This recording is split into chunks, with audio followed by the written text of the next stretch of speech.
Selamat ketemu kembali di channel YouTube saya. Terima kasih sudah yang melihatnya.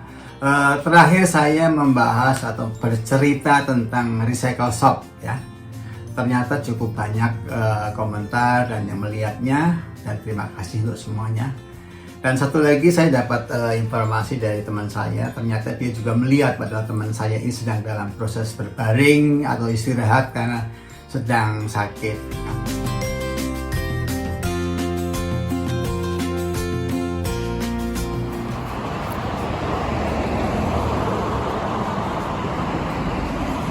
Kembali ke topik hari ini, yaitu tentang sampah rumah tangga. Tidak semua barang yang kita buang itu kita harus bayar ya. Kemarin saya sempat cerita kalau saya mau buang kursi saya harus bayar ya.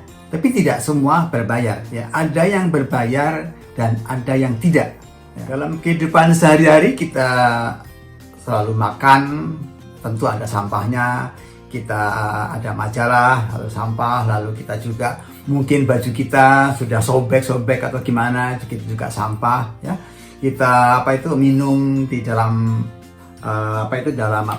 ini seperti ini dalam PET botol juga jadi sampah. Nah, itu semua ada aturannya bagaimana kita harus membuang sampah. Pertama kali ingin saya sampaikan di daerah saya itu cara bayar kita untuk membuang sampah dilakukan bukan dengan membayar dengan uang ya, tetapi dengan membeli plastik-plastik yang dipakai untuk membuang sampah itu.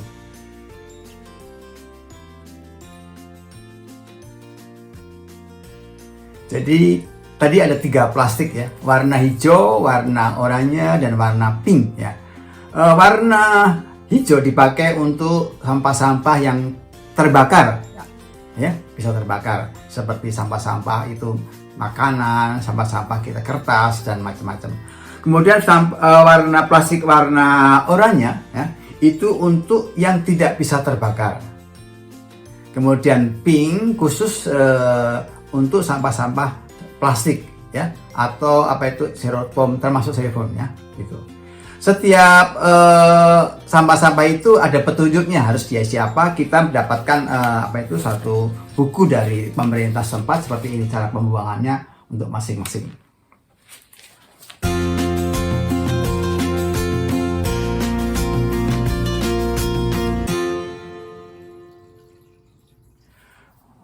Plastik-plastik itu kita bisa dapatkan atau bisa beli di toko-toko terdekat. Kalau di Indonesia itu ada semacam Indomart, Alfamart. Di Jepang juga ada istilahnya convenience store, ada Lawson, ada 7-Eleven, ada Family Mart. Nah, plastik-plastik itu dijual di toko-toko itu. Jadi kita bisa beli di situ. Di supermarket juga dijual.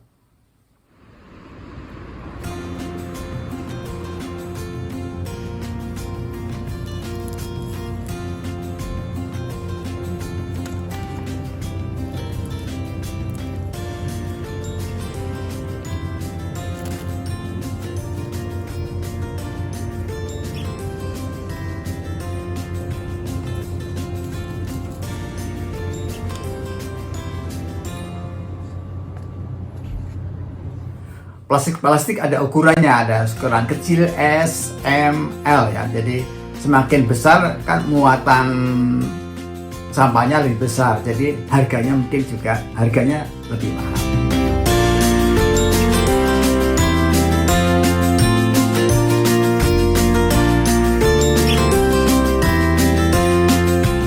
Setelah sampah-sampah itu kita masukkan ke plastiknya, lalu kita kumpulkan ke tempat pengumpulan sampah.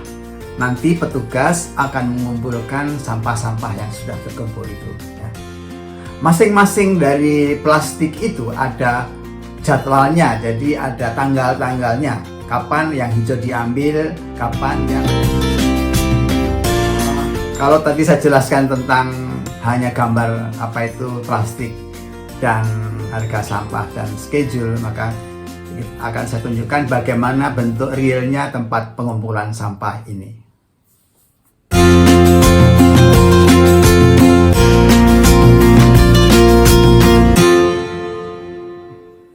Jadi seperti itu bentuknya dalam tempat pengumpulan sampah. Kemudian kalau tadi yang berbayar, saya ingin cerita yang gratis, yang tidak berbayar.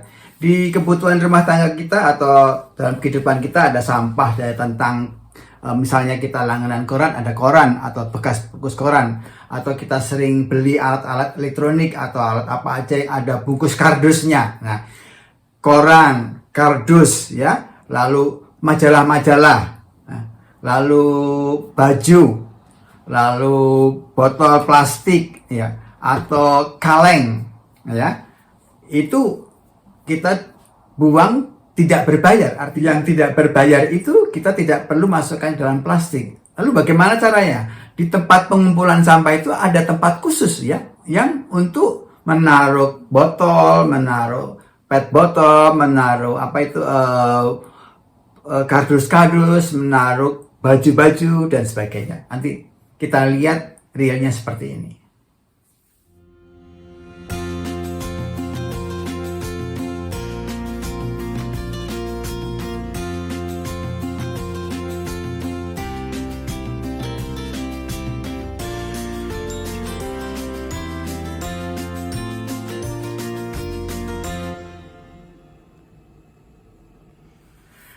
Lalu bagaimana dengan sampah-sampah seperti kursi, lemari, misalnya atau sepeda kecil dan lain-lainnya bagaimana? Nah, sampah-sampah itu yang disebut adalah sampah besar ya.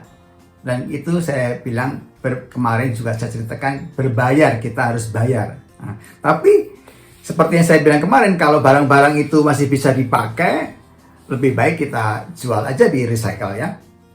Karena apa? Kalau kita buang harus bayar. Jadi kita harus menghubungin ke pemerintah setempat. Kita mau buang sampah apa, lalu kita mendapatkan stiker dan nanti barang kita akan diambil oleh petugas ya. Contoh seperti apa barang-barang yang berbayar bisa dilihat dalam gambar berikut ini.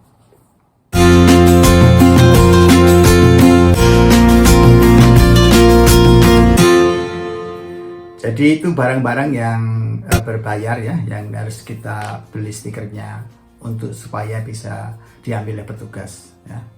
Ada cerita lain ini dari pengalaman zaman dulu atau pengalaman teman lain bahwa barang-barang yang sudah diletakkan di luar untuk diambil petugas ya. Kadang-kadang